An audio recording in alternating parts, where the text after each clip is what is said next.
The Galactic Council had long underestimated Earth.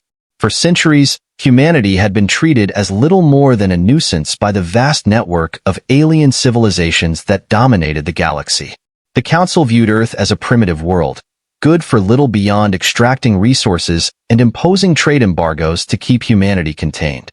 Whenever Earth protested, it was ignored, mocked, or punished. But they had gone too far. The spark that ignited the storm came when the Council authorized the destruction of Mars. Earth's first and most ambitious colony had thrived on the Red Planet, serving as a beacon of humanity's determination to expand into the stars. But when Earth's leaders refused to comply with a series of exploitative treaties, the Council declared Mars an unlawful extension of territorial influence and sent a fleet to annihilate it. Billions of lives were lost in the ensuing bombardment. The skies of Mars burned red for weeks as humanity mourned its dead. Earth's official response was silence. But behind the scenes, the wheels of revenge were already turning. For decades, humanity had been quietly preparing. The Council had dismissed Earth as a backwater world, assuming its technology was outdated and its military insignificant. What they didn't realize was that Earth's ingenuity and relentless drive for survival had led to breakthroughs the rest of the galaxy couldn't fathom. While the Council relied on predictable weapons and standardized fleets, Earth had been developing unconventional solutions. Stealth systems that could evade the most advanced sensors, weapons powered by dark energy, and AI-driven fleets capable of acting with precision and autonomy. The first strike came without warning. A massive Council trade convoy disappeared on the edge of Earth's solar system. When investigators were sent, they found nothing but drifting debris.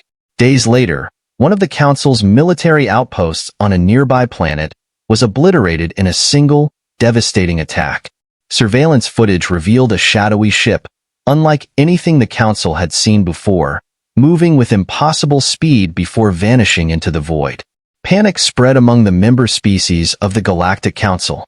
Who could be attacking them so effectively? Could it be a rogue faction within their ranks?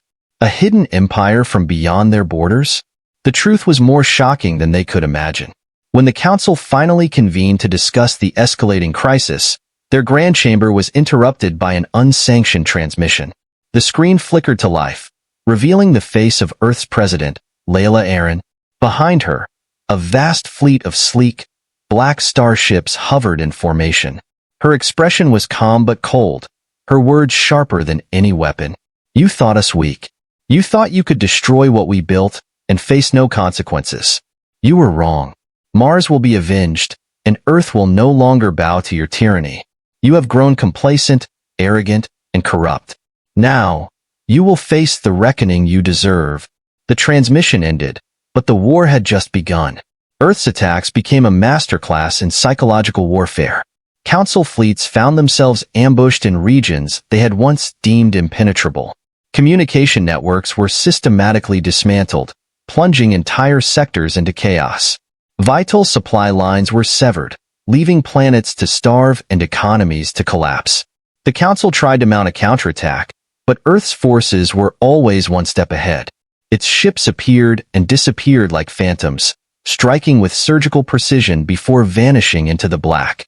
Earth's AI fleet commanders exploited every weakness, every predictable move the Council made.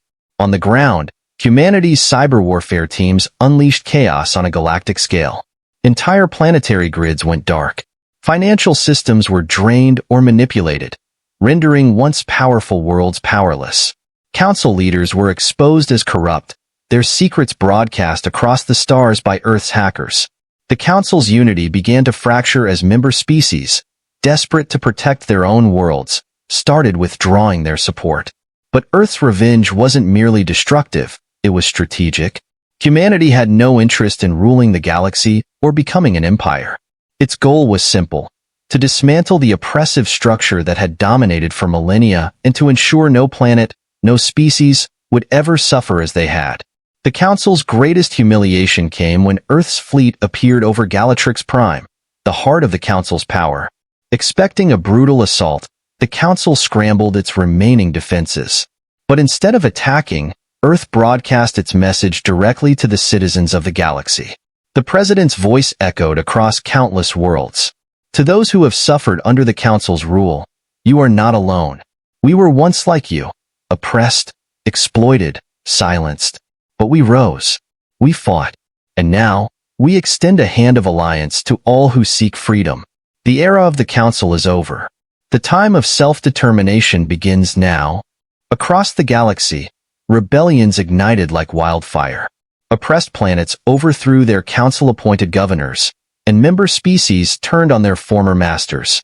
The Council, once the unshakable authority of the galaxy, crumbled in mere weeks. In the aftermath, Earth did not claim victory as a conqueror but as a liberator. It helped establish a new interstellar coalition based on mutual respect and cooperation. Humanity shared its technology, its lessons, and its vision for a future where no species had to live in fear. As for the Council, its remnants fled to the fringes of the galaxy, reduced to a shadow of their former power. And while Earth offered peace, it was made clear that any attempt to rise again would be met with the same ruthless precision that had shattered them before. Earth had risen, not as a tyrant but as a beacon of hope. The galaxy, once bound by chains, was now free to shape its own destiny. And in the vastness of the stars, the memory of humanity's unyielding revenge served as both a warning and an inspiration. Years passed, and the galaxy began to heal. The coalition of free worlds, the new alliance forged in the aftermath of the Galactic Council's fall, flourished. Member species, once adversaries under the Council's iron grip, now work together to rebuild their societies, develop trade networks, and explore the mysteries of the universe. Humanity, though a key player in the coalition, took a step back from direct leadership, instead focusing on fostering equality and unity among the stars. But peace, as always, was fragile. In the shadowed regions of the galaxy, whispers began to spread. The remnants of the Galactic Council, now known as the Exarchs, were gathering their forces. They had not forgotten the humiliation Earth had inflicted upon them, nor had they forgiven the galaxy for abandoning them. From hidden fortresses on uncharted worlds, they plotted their return, developing technologies and bioweapons more advanced and terrifying than anything the galaxy had seen before. Earth, ever vigilant, had not ignored these signs. The Human Interstellar Defense Network, HIDN, a covert organization of Earth's best minds and operatives, had been monitoring the Exarchs' movements. Reports came in of strange disappearances along the galactic rim, colonies vanishing without a trace. Reconnaissance teams sent to investigate returned with tales of desolate worlds where cities stood empty, their populations erased as if by some unseen hand. President Layla Aaron, though retired, was brought back as an advisor to Earth's leaders. Her insight and unyielding resolve were invaluable as humanity prepared for the storm brewing on the horizon. The coalition, aware of the looming threat, convened an emergency summit to address the rising Exarch menace. In the Grand Hall of Novaterra Station, representatives from hundreds of species gathered. Among them was Ambassador Caius Aaron, Layla's son, who had become a skilled diplomat in his own right. As he stood before the assembly, he echoed his mother's words from years past. "We stand at a crossroads," Caius declared. "The Exarchs seek to undo all we have built together. They prey on our divisions, hoping to weaken us. But we are no longer the fractured galaxy they once ruled.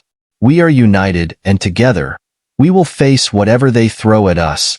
The coalition voted unanimously to prepare for war. Fleets were mobilized, defenses fortified, and alliances strengthened. Humanity once again unleashed its technological prowess, unveiling new ships with advanced cloaking systems, drones powered by quantum intelligence, and weapons that could disrupt enemy fleets with unparalleled precision. The Exarchs, however, were no longer the fractured remnants they had once been. They had merged their knowledge with ancient technologies discovered in the ruins of their former empire. Chief among their creations was a weapon known as the Oblivion Engine, a device capable of consuming entire star systems and converting their energy into devastating weapons of war. The galaxy held its breath as the Exarchs made their first move. A coalition border world, Orion 7, was targeted. In an instant, the planet was stripped of life. Its surface turned to glass. The Exarch fleet then transmitted a chilling message: "Surrender, Earth, or we will burn the stars one by one." Earth's response was swift and unequivocal. Humanity and the coalition would not bow. A massive fleet, the largest ever assembled, was sent to confront the Exarchs near the galactic core. What followed was a battle so vast and chaotic that it defied comprehension. Coalition ships clashed with the Exarch fleet in a cacophony of light and destruction. Earth's stealth ships darted between enemy lines, delivering surgical strikes against key targets. The Thalorian heavy cruisers provided devastating firepower, while Kaliar fighter swarms harried the Exarch forces. But the Oblivion engine loomed over the battlefield like a dark god, its presence a constant reminder of the stakes. As the battle raged, a small strike team infiltrated the Oblivion engine. Led by Captain Miravas, a legendary operative of HIDN, they navigated the labyrinthine corridors of the weapon, planting charges and hacking into its systems. Time was running out.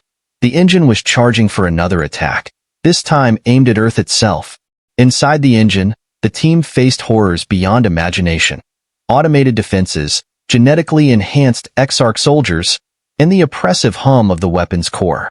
One by one, they fell, buying precious seconds for Mira to reach the control room. There, she discovered the terrible truth. The Oblivion engine was not a machine but a living entity, its consciousness enslaved to the Exarchs. Mira, mortally wounded, connected her neural interface to the engine. She pleaded with the entity, offering it freedom in exchange for its help. The entity, weary of its eons-long servitude, agreed. In a final act of defiance, it turned on the Exarch fleet, unleashing its full power against them. The battlefield erupted in chaos as the Exarch ships were obliterated, their forces scattered. The Oblivion engine, now free, vanished into the depths of space, leaving only silence in its wake. The Coalition had won, but at great cost. Countless lives were lost, and entire systems lay in ruins. Yet, from the ashes of war, hope emerged. Earth, once seen as an underdog, had proven itself again, not through cruelty or conquest, but through resilience, ingenuity, and the unbreakable bond it had forged with the galaxy. As the stars settled, the Coalition vowed to honor the sacrifices made and to ensure that the darkness of the Exarchs would never return. And so, humanity's legacy grew. No longer the isolated world mocked by the galaxy, Earth had become its protector, its ally, and its guiding light in the endless void of space. The stars, vast and eternal, bore witness to a new chapter of unity and determination. As the galaxy moved forward, stronger together. The aftermath of the Great Battle was a time of both reflection and rebuilding. The galaxy, though victorious, bore the scars of the war. Entire star systems were in ruin, and countless families had been torn apart. Yet amid the devastation, something extraordinary was happening. The coalition of free worlds was growing stronger, more united than ever before.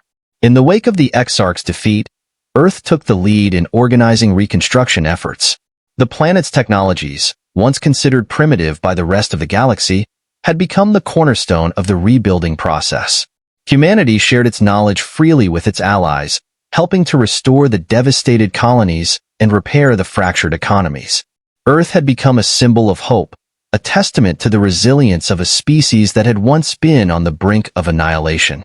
But even as the galaxy worked to recover, new tensions began to rise. Not all of the former Exarchs had been destroyed. A faction of the old regime, calling themselves the Shadow Sovereigns, had survived the battle by retreating into the deepest reaches of space. Unlike the Exarchs, who had relied on sheer force, the Sovereigns were more subtle, more insidious. They had learned from their previous defeat and were now rebuilding their power in secret, carefully amassing resources and forming alliances with some of the galaxy's most dangerous species. These Shadow Sovereigns were led by a mysterious figure known only as the Obsidian Lord, a being whose true identity was unknown, but whose presence had been felt across the galaxy in the form of covert attacks and subversive actions. The Obsidian Lord's goal was clear: to overthrow the Coalition and return the galaxy to the oppressive rule of the Exarchs. His methods were shrouded in darkness, his agents infiltrating worlds, sabotaging trade routes, and manipulating political leaders. The Coalition, still recovering from the recent war, was caught off guard. Despite Earth's vigilance and its leadership in the rebuilding process, The Sovereigns were proving to be a far more elusive and dangerous threat than the Exarchs ever had been. Their spies were everywhere, their influence spreading like a shadow across the galaxy. Ambassador Caius Aaron, now serving as a key diplomat for Earth, was the first to recognize the growing threat. He had received reports from several member species about unusual movements in their sectors, sudden power shifts, disappearances of key leaders, and unexplained attacks. He suspected that the Sovereigns were behind it all, working in the shadows to destabilize the fragile peace that had been won at such great cost. Caius, determined not to allow history to repeat itself, rallied the leaders of the coalition for an emergency summit. It was a tense gathering, with many of the representatives still scarred from the previous war. But Caius was adamant. "We cannot afford to ignore this threat," he said, his voice calm but firm. "The Sovereigns will not stop until they have taken everything we've built. We must act now, before it's too late." The summit ended with an agreement. The coalition would form an elite task force, combining the best military minds, diplomats, and intelligence officers from each member species. Earth, as the driving force behind the coalition, would lead this task force, but they would not go alone. The galaxy had learned from the Exarch conflict that unity was their greatest strength, and this new alliance would be a testament to that. Caius was appointed to lead the task force, and with him came a small group of Earth's finest agents, including Miravos, the legendary captain who had infiltrated the Oblivion Engine years before. She had become a hero, a symbol of humanity's strength and resilience, and now she would once again be called to the front lines. Their mission was clear: to uncover the true identity of the Obsidian Lord, to dismantle the Shadow Sovereign's operations, and to prevent them from launching a full-scale attack on the coalition. The task force's first lead came from an unexpected source, a former Exarch officer who had defected during the war. He had valuable intelligence on the Sovereign's activities, but he was being hunted. The team's first mission was to extract him from a remote mining colony on the fringes of the galaxy. The operation was delicate. The colony was surrounded by hostile factions, and the Sovereigns had placed a bounty on the defector's head. As the team moved in, they found themselves in a deadly game of cat and mouse, evading traps set by the Sovereign's agents and navigating the complex political landscape of the region. As they closed in on their target, they discovered that the defector held a piece of the puzzle that could bring the Sovereigns to their knees. A map to the Obsidian Lord's secret stronghold, a place so hidden that even the most advanced sensors couldn't detect it. But there was a catch. The map was encoded, and the only person who could decrypt it was a scientist imprisoned on a nearby world. Time was running out. The Sovereigns were closing in on their prize, and the task force had to move quickly to secure the scientist and decode the map. As they embarked on this perilous mission, they knew that failure was not an option. The fate of the galaxy rested on their shoulders, and the shadow of the Sovereigns loomed ever closer. As Earth's finest and their allies prepared for the next phase of their battle, one thing was certain: the galaxy's darkest days were far from over, and humanity's fight for freedom was only just beginning. The tension was palpable as the task force prepared for its next move. Time was running out, and the map that could lead them to the Obsidian Lord was locked away behind layers of encryption only a rare genius could break. The scientist they needed to find, Dr. Leonivos, an expert in quantum encryption and an old friend of Mira, was being held in a high-security prison on the prison moon of Arcage 4, a place notorious for its inescapable security systems and brutal warden. The mission was perilous.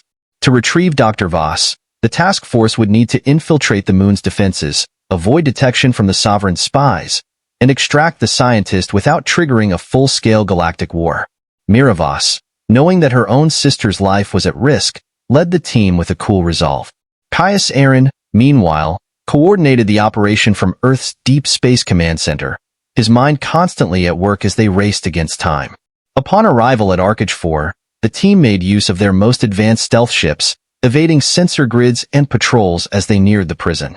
Once on the surface, they faced a labyrinth of fortifications, guarded by ex-Exarch soldiers loyal to the Sovereigns. But Myra's experience with covert operations, combined with Earth's newest stealth technology, allowed them to bypass most of the initial defenses. They made their way to the heart of the prison, a massive, heavily guarded facility known as the Black Vault. Inside, Dr. Voss was being held in solitary confinement, surrounded by encrypted barriers and armed guards. The task force's engineers worked tirelessly to crack the facility's security systems, while Mira and a small team infiltrated the inner chambers. They found Dr. Voss, battered but alive, her spirit unbroken despite the harsh conditions. She immediately went to work, deciphering the map that could lead them to the Obsidian Lord's stronghold. The team held their breath as she decrypted the final sequence, revealing a set of coordinates buried deep within the core of an uncharted star system. The Obsidian Lord's base was there, hidden in plain sight, protected by layers of gravity wells and cloaking fields. But their success was short-lived. As the team was preparing to leave, the Sovereigns made their move. They had anticipated the extraction. The entire prison was locked down, and the Sovereign fleet, now fully mobilized, arrived at Arcage 4 within minutes. A battle broke out, fierce and fast, with Mira and her team fighting their way back to the extraction point. But the Sovereigns had one last trick up their sleeve. The Warden, a notorious warlord named Vrax, had been prepared for this day. He deployed a fleet of heavily armed shock troopers, overwhelming the task force. Just as all hope seemed lost, the unthinkable happened. A fleet of ships, dark and sleek, appeared from the shadows. Earth's last reserve force, led by none other than President Layla Aaron herself. Earth's response had been swift, and they arrived just in time to provide cover. With overwhelming firepower, the battle began to tilt in the task force's favor. Mira and her team fought valiantly, pushing forward with their goal in sight. They reached the extraction point, where a battle-hardened crew had prepared their escape vessel. Dr. Voss, now safe, provided the final coordinates to the crew, and just as the Sovereign forces were about to strike a decisive blow, the ship's engines roared to life. The team blasted off, narrowly escaping the final wave of attacks. As they escaped the gravitational pull of Arcage 4, the crew set a course for the Obsidian Lord's stronghold. But the final confrontation was inevitable. When they arrived at the uncharted system, they found a fortress-like space station, dark and foreboding, surrounded by an impenetrable array of defensive ships. The task force's fleet engaged, but it became clear that this would not be an easy victory. The Obsidian Lord was waiting for them.